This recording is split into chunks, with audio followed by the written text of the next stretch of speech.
before talking so openly? I've worked with lots of stars that are dead now because of drugs, Jimi Hendrix being one of them. But obviously, most of them think we can control it, and of course, the opposite proves to be true, that it controls them, particularly cocaine, which I know that Graham referred to in this interview.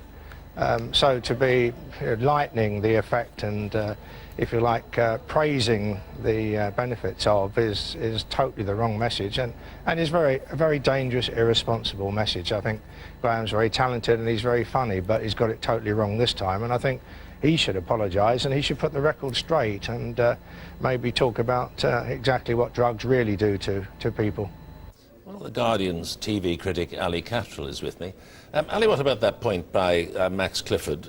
Max is a highly experienced operator. He advises Graham Norton to apologise and try and redress the balance of the message. Would you agree with that? Possibly, by and large. I mean, I think he has got a point. I mean, I think the downside of all this is that the sort of, let's say, pampered celebrities we're talking about do have recourse to pricey rehab, which isn't necessarily something the average drug user would have. However, having said this, I think this is a bit of a storm on a coffee table, really. I think news that telly host has occasionally done drugs, well, who knew, you know? I think the real story here is that the BBC, this own corporation, has actually defended them to the hilt. I think this is indicative of society now where drugs have become part and parcel, especially for, say, the middle-class elite, of a typical weekend. It's a situation where the nation's favourite pop star, Lily Allen, can say that she's going to celebrate the release of her first album with a lot of cocaine, you know, and this becomes a story in perhaps the seamier side of the tabloids, but nowhere else. Well, the BBC had to make a quick decision, but their decision was they do not in any way, these remarks by Graham Norton, impact on his ability to be a first-class entertainer on BBC television. However, if it had been me saying that, it would have been a different matter, yes? Absolutely right, and I think if you'd had the likes of, I don't know, Wendy Craig or Alan Bennett gazoinked up to their eyeballs on PCP, it would have been a very different matter. But we're talking about Graham Norton, who happens to represent and appeal to a certain demographic. This is an adult demographic who, I would hasten to guess, occasionally takes drugs.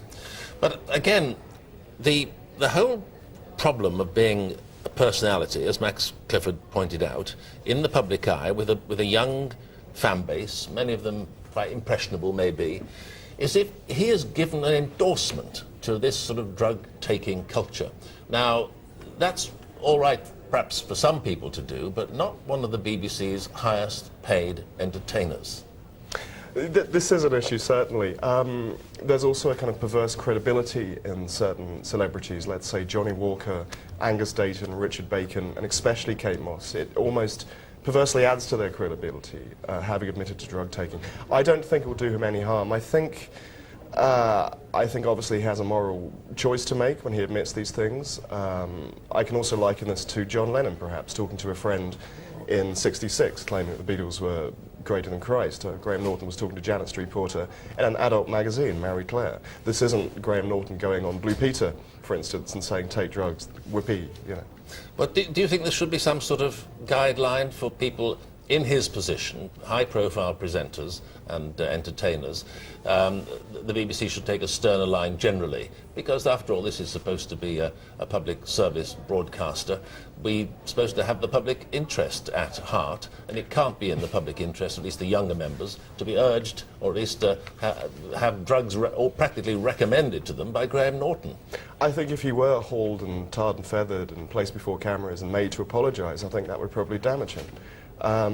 I think possibly he could have apologised, or not apologised exactly, but I think he possibly could have stated that drugs weren't for everybody in the article, but this was simply an adult conversation between two adults in an adult magazine.